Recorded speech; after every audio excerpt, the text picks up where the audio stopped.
everybody, my name is Sarah, Pearls of Wisdom and Food. I just painted my nails. I'm not a painted lady, I'm a painted nail lady. And maybe it's the coconut oil that's finally making my nails behave better.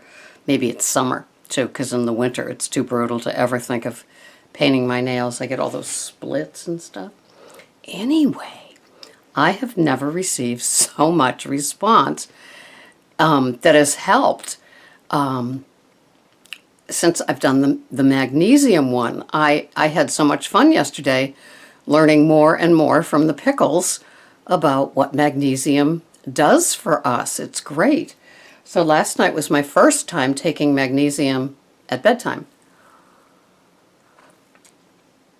And I don't know if it takes a while for your body to adjust or not, but the second half of my sleep is always the disruptive part, is always the toss and turn part.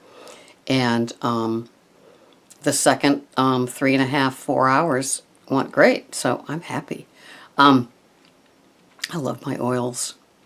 I love my food plan. Just saying. It's great. I've got the roast in the oven, the Nature's Promise roast, and it's called a Mississippi roast, and it has pepperoncini, and in my case, because it's a smaller roast, a half a packet of au jus and a half a packet of Cool Ranch and some butter. And so I'm slow roasting it in my Martha Stewart cast iron cookware piece. And so that'll take a few hours, and I'm excited about that. That will be in the rotation coming up. And I did go to Market Basket yesterday, and I think I already did a video talking about some of that. And so today's the day that I go into my tracker and I kind of plug in what I'm having for the work week that begins on Sunday. And I'm in my little spate of days off now. So I will be doing that. And I'm kind of excited. I've got, I bought some more Fage yogurt, and so I've got a lot of that going on. And can never have enough.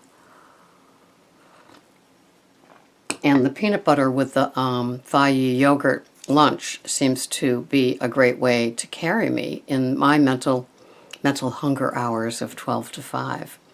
So here we are, and we've still got the Yale questionnaire. We'll do a few questions just to keep it provocative. And I want you guys to think the rest of the days, the hours in the day that you're not watching something like this, about your food plan, your food journey, and how you are about it. How this part affects this part, which affects your body and your weight, and how you go about it. And a little review on my maca. I've ordered my second bag of organic maca, and I'm liking it. I've adapted to the taste in my morning bulletproof latte. And so I'm here to say that I'm very pleased with it. And I do have a lot of energy, which always comes in handy. But anyway, yeah. So, and I'm having a half of a tablespoon, so I'm up to a teaspoon and a half. Okay.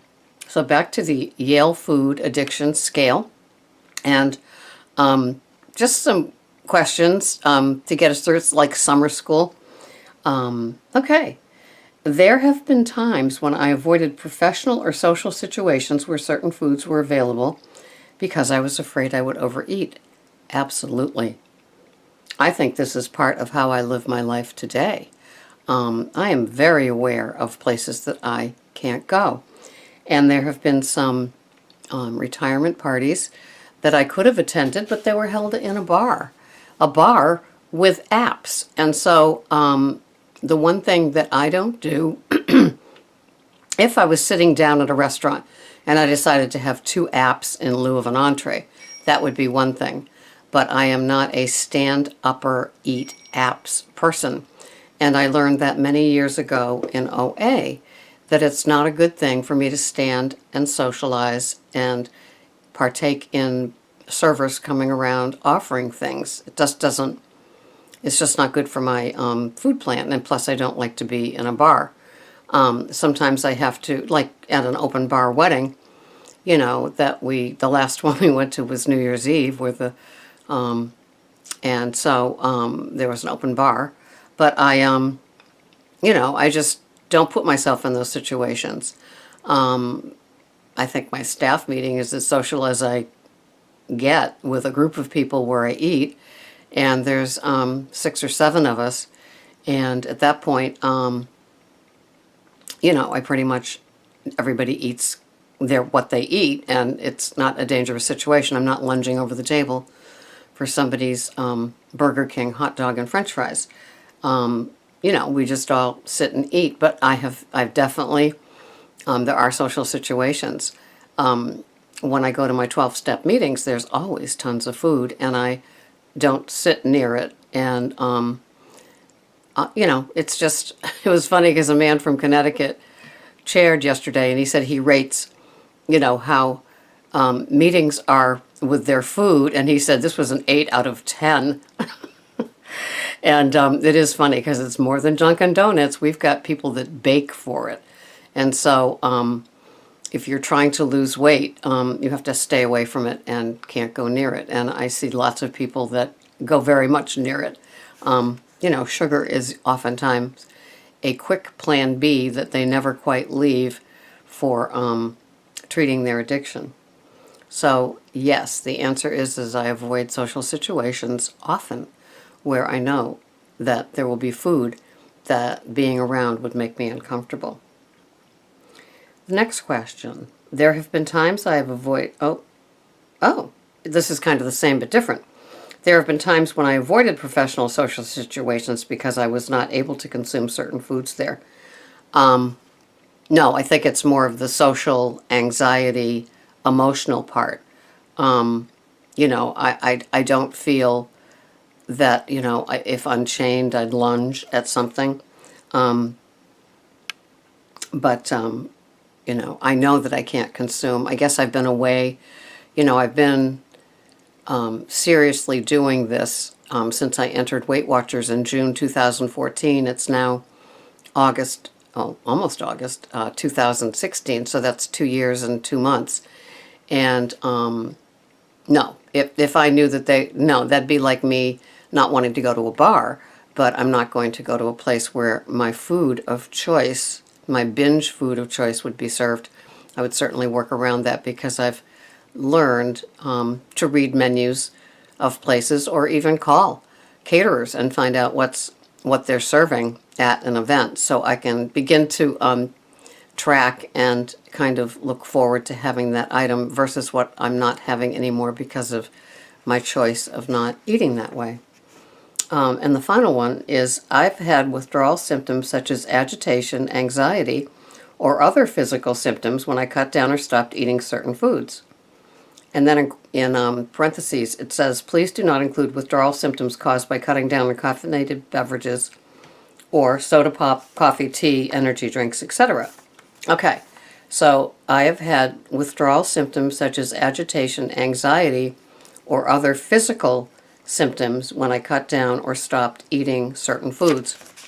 So this is asking both physical and emotional questions about giving up something, and the answer would be hell yes, right? That's the whole point, is that the first few days, getting used to is it's like giving up anything else, alcohol, cigarettes, and in this case, this one's talking about foods, not giving up pop and Monster drinks and things like that. But a lot of people have started with things like pop. It's real simple. It's clean. It's like, I'm not having it anymore. Period. Done. Soda, bye-bye. And yes, there is some struggle. Now, for some people, giving up one thing and getting that down is what they choose to do before they tackle something else. In my case, a year ago, in August, it was sugar. It was sugar and wheat, but the sugar wasn't that difficult.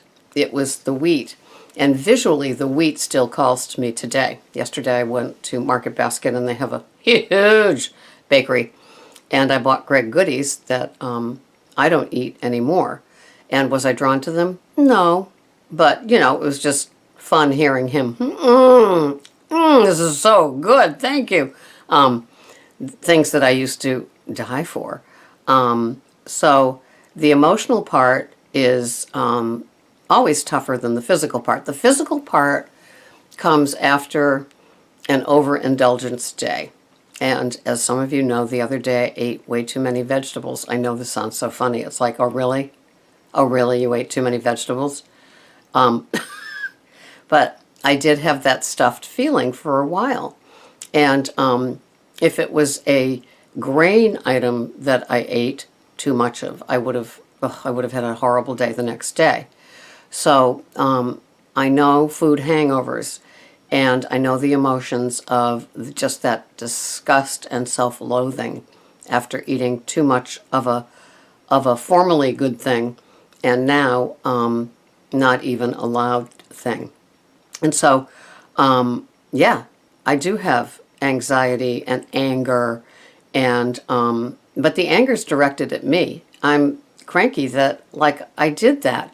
And especially when you read or you watch a podcast on YouTube or Facebook, and you read that somebody that overindulged, how it made them feel, and they're kind of telling it as a cautionary tale to save you the experience. And I don't know, because of my food addiction, that doesn't matter that they had a tough time.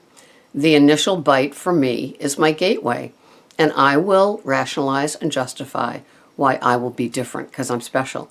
And of course, the next day I will get all those feelings of self-loathing and disgust and remorse and guilt. And maybe if I ate enough of it, I can't remember, the recall is not that sharp, of the physical stuff. My tummy is kind of ironclad or something. I usually don't get a lot from the tummy except the feeling full that particular day. And then the next day are the emotional hangover issues of just that disgust of how could I do this? I know better. I know better. You should have known better. You should have, could have, would have known better. And sometimes my slick one, Ms. Slick, wins. So anyway, provocative questions. Do you avoid social situations? Are you uncomfortable if you go? Or do you avoid them just because certain foods will be served? Questions 1 and 2. And the third is, do you have withdrawal symptoms, physical and emotional, after partaking in things that you probably might not have wanted to eat? Just little thoughts.